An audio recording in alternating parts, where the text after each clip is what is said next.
Hi there, I am John Allen, the editor of Crux, an independent online Catholic news source. You can always find us online at cruxnow.com. That is cruxnow.com, your one-stop shopping destination for the very best in smart, wired, and independent Catholic journalism.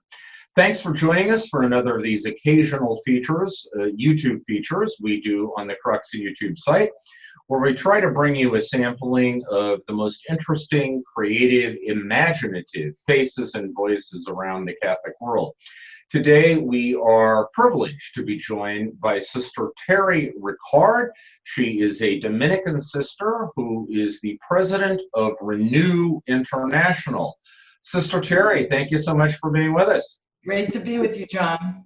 Sister Terry, we have a ton of things I want to talk to you about, but just on the off chance there is somebody watching this who is not familiar with Renew International, never heard of it, give us the Reader's Digest version. What is Renew International? The heart of Renew is the word renew, that we're about renewing personal faith and particularly renewing parish life to make parish life more vibrant. And we're always at it. And the heart of what we do is we do that through the methodology of small groups. So we're about small group ministry. This has been going on for 40 years, helping people to come to encounter with Christ, share it with a group of people, and then go forth in mission. So the heart of it, small groups, big impact, and we've been making that impact for 40 years. And are you primarily in the States? Are you international? Where is Renew founded? You know, it's interesting. Renew was founded in the beautiful state of New Jersey, in the Archdiocese of Newark. And from there, very quickly, I think it's 1976, it kind of started the brainstorming. It went through, not only throughout the country, but throughout the world, and started in Canada, Africa, Australia, New Zealand, and South Africa. So we're currently still, Latin America, we're currently have an office in South Africa, and also we do some work in Latin America, and certainly Canada. So those are our big international places right now. Now, listen, I mean, the mission you just described of trying to renew the parish, vitalize the evangelizing mission of the church, and so on, that is a perennial challenge. And any time, any culture, right, it's applicable. But right now, you find yourself in we all find ourselves in a very particular historical moment. Because of the coronavirus pandemic, the quarantines that so many parts of the world are living through, the isolation that so many people are experiencing, the lack of community contact, and so on. You know, Renew is so much premised on that idea of building community, right? Yes. So I imagine you have had to scramble and become very creative about how to foster a sense of community in a time of social distancing. How have you gone about that? You know, the first week or two we were scrambling because, you know, the staff itself people were scared. We had 3 people with the virus. You know, we're in New Jersey, so we're, as you know, right outside of New York. So we are at the heart of the pandemic in the United States. Thank God that's easing now. But so we first had to kind of regroup and support each other, and then say, okay, we're feeling this way. How do we then get back to our mission of helping others build community? So some of the things, we turned to the web, of course. It was, Lent, as you know, was not finished yet. Certainly made that a little stronger, our Lenten experience. But so we had a lot of small groups in hundreds of parishes that were engaged in their small groups. And that became interrupted. So that's the first thing we did. We did a series of webinars. One was how to keep connected, stay connected to your small group. So we've had huge numbers of people on our webinars. You know, we maybe get 30, 40, we have 100 people. And what we did was trying to help people to use any of the platforms, Google Hangout, Zoom, We found some people were starting to do that. Some people said, listen, we can't do that, but we're doing a conference call. So we did some things on technology. A lot of our folks are 55 and older. First time that they're using these virtual chats. So we did some work with that. Also to remind people, stay connected. Call everybody in your small group. The other thing is, what can they do for the community and the parish? Our small groups, we always say it's about making disciples and being on a mission. So it's support, it's learning, it's deepening your faith, but then you have to go out and proclaim it with your life. So even during this time, more so, what kind of action can they be doing? And so we have great stories of people doing things virtually, making phone calls to parishioners that are alone, making all of them doing the mass in separate places and somebody delivering them. So I'd say through the like we're doing here, our virtual gatherings, that's been really effective. Not that we didn't do webinars before, but we're doing it weekly. In fact, we are actually hosting faith sharing groups, so that we would train the people to do that. So people are saying, oh, we can't get it together. Okay, so I'm doing one on, it's called What Me Holy, based on the Pope's encyclical on exhortation on holiness. Chris Lowney wrote a great book for us. So I have about 50 people doing that. We have the Zoom, we break them up and we do stuff together, break them in small groups.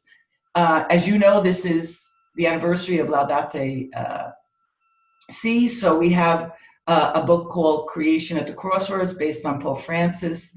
And we have 2 of those groups, one for young adults, one during the day. So actually, even the virtual faith sharing, we're doing that, leading that, and hopefully what we want to do is be able to show people that this is possible, and then for them to do that in their parishes. So, because as you know, this, even in the fall, I think people are going to be afraid to gather.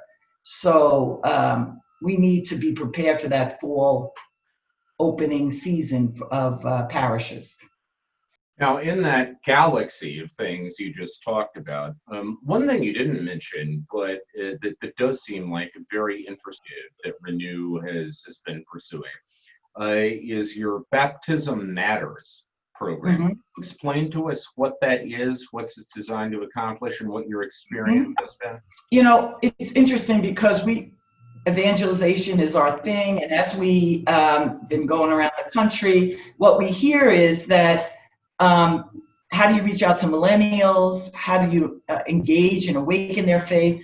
So we said, look, one of the ways is to reach out to parent preparation for the sacraments, baptism. We still have couples coming for that, to have their babies baptized. So what could we do that is has an opportunity to awaken faith and to deepen their sense of baptism? So we came up with an online program that actually has different components. One is for staff to form a learning community of who are millennials today, how do you welcome them, how do you be hospitable to them. You know, many times we had focus groups, people, they call up and they say, you know, I'd like to have my baby baptized.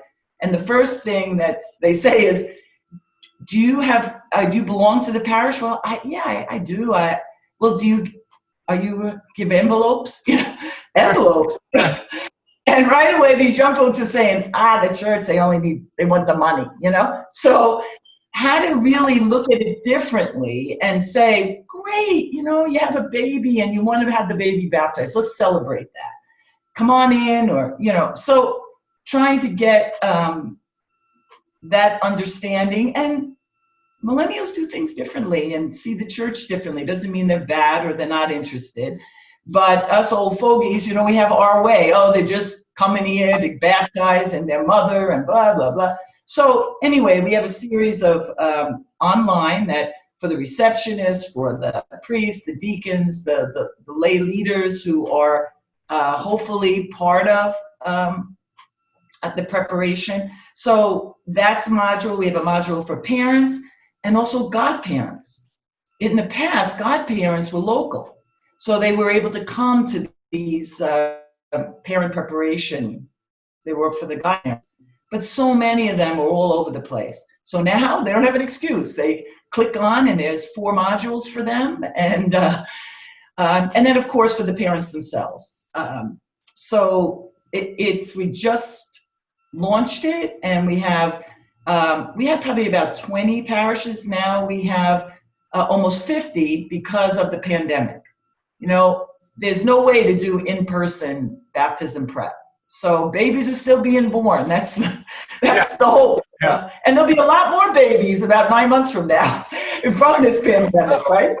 Yeah. I hope so. So this is a great way, a creative way online, and it's engaging. They're witness stories. So that's a great new initiative for us.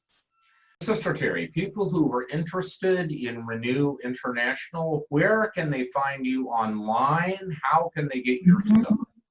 www.renewintl.org.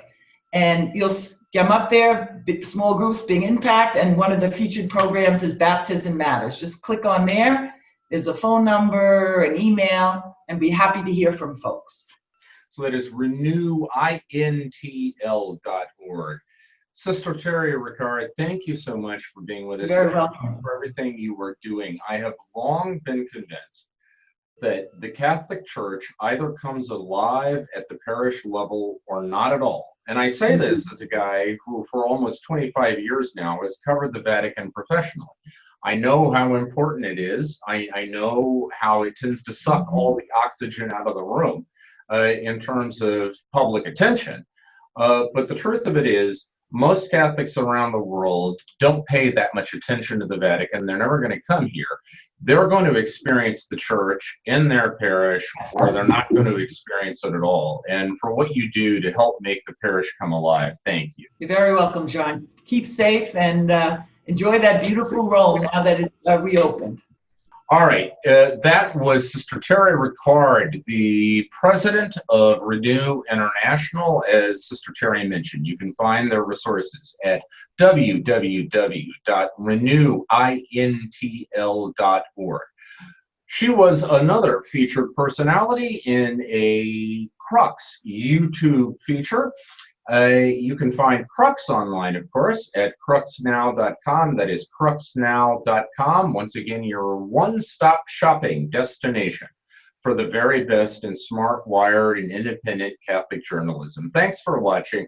Until we see one another again, stay safe, stay healthy, have a fantastic and blessed time.